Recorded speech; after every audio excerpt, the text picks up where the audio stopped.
In this video, I will show you how to add Amazon affiliate links to Wix website. So I have in here this Amazon product, and if you actually want to promote or become an affiliate, you can head over right here to your Amazon wherein the product is added. Now head over and click on this link right here and right click and then copy it. Now if you're an affiliate, you will have an affiliate link generator. Now you just need to get that particular affiliate link. Once you're done, head over right here to your Wix and then click right here on the image.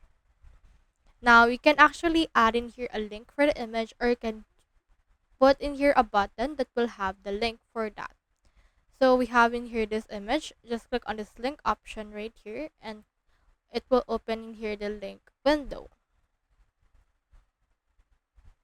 Now we have this. So what we can do is we can head over and then put in here a page, and then you can choose a page right here, or you can also choose in here an actual link that will actually put that on a new link option. It can be a web address, so put in here the URL that we have copied and click on done. And now whenever a visitor click on this image, they will be redirected to your Amazon affiliate link from there.